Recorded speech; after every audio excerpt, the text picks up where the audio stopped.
बच्चों next topic is radius of gyration. Radius of gyration को हम के से डिनोट करते हैं। क्या होता है इधर देखो, ये टॉपिक है मोमेंट ऑफ इनर्शिया से एसोसिएटेड है। जैसे मान लो एक डिस्क है, एक डिस्क का मोमेंट ऑफ इनर्शिया कितना होता है बताओ, याद है आप लोगों को? पन्ने पलट रहे हो, पढ़ाई नहीं करते डेली बेसिस। एक डिस्क का मोमेंट ऑफ इनर्शिया होता है mr²/2।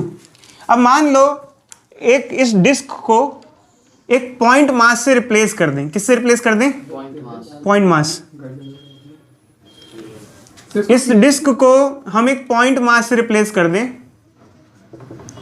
और कुछ ऐसे रिप्लेस करें कि दोनों का मोमेंट ऑफ इनर्शिया क्या हो? सेम हो।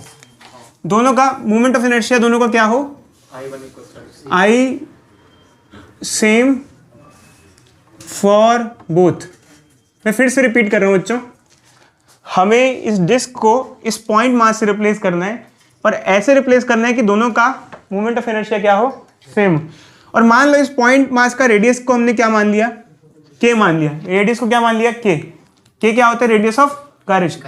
तो अगर इन दोनों का मोमेंट ऑफ इनर्शिया सेम है, देखो जैसे सेम है तो क्या होगा? इस डिस्क का कितना है? mr²/2। और पॉइंट मास का कितना होता है बच्चे बताना? पॉइंट मास का मोमेंट ऑफ इनर्शिया होता है मास इंटू रेडियस का स्क्वायर। ये क्या हो जाएगा? के का स्क्वायर।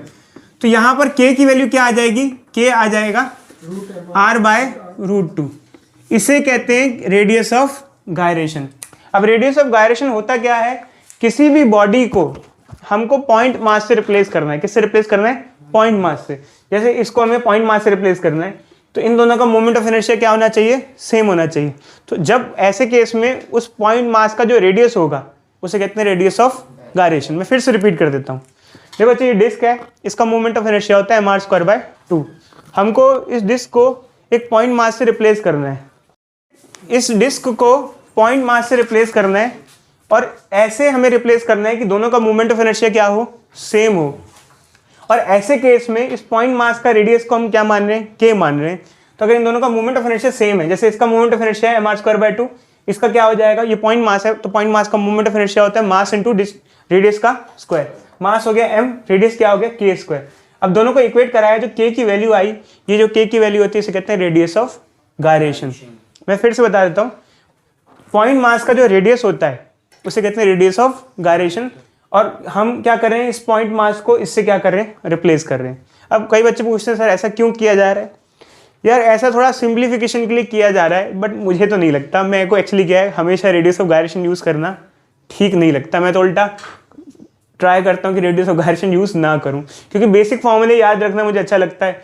हर एक चीज़ का रेडियस ऑफ गायरेशन याद करना पड़ेगा। जैसे डिस्क का रेडियस ऑफ गायरेशन क्या हो जाएगा? r/√2। ऐसे अगर आपसे कोई कहे रॉड का रेडियस ऑफ गायरेशन निकालो तो फिर आपको रॉड का भी निकालना पड़ेगा। जैसे मान लो एक रॉड घूम रही है अपने सेंटर एक्सिस के अबाउट, तो इसका मोमेंट ऑफ इनर्शिया कितना होता है बताओ? ml²/12। अब इस रॉड को क्या क्या करना है? पॉइंट मास से रिप्लेस करना है और ऐसे रिप्लेस करना है कि ताकि दोनों का मोमेंट ऑफ इनर्शिया क्या हो? सेम हो। मास तो सेम हो ही हो, मोमेंट ऑफ इनर्शिया दोनों का क्या हो? सेम हो। तो इसका क्या हो जाएगा? m²। और बाद में क्या कर दोगे? दोनों को क्या कर दोगे? इक्वेट कर दोगे। दोनों को इक्वेट कर दोगे ml²/12 m²। तो यहाँ पे k की वैल्यू क्या आ जाएगी? l/12 को क्या लिख सकते हो? 4 × 3 2√3। तो बट ये सब अलग अलग बॉडीज का अलग अलग तरीके से रेडियस ऑफ गायरेशन आता है। बट खैर मैंने तो आपको ऊपर से बता दिया बच्चों कैसा होता है, याद रखो या क्या भी करो। बट मेरे को तो फायदा नहीं लगता। मैं बताता हूँ, मेरे को तो मैं जब भी यूज़ करता हूँ कहते हैं सिंप्लीफिकेशन हो जाता है, सबका मोमेंट ऑफ इनर्शिया याद नहीं करना पड़ता, रेडियस ऑफ गायरेशन याद कर लो। मुझे को तो सबसे बेटर ये रहता है मोमेंट ऑफ इनर्शिया याद करके मैं करता हूँ। मैं रेडियस ऑफ गायरेशन यूज़ नहीं करता हूँ। बस ये रहता है कि इसको रिप्लेस कर देते हैं वो। अब मुझे तो सबसे बेटर सिंपल ही लगता है। अच्छे वो तो मैंने बता दिया आप लोग।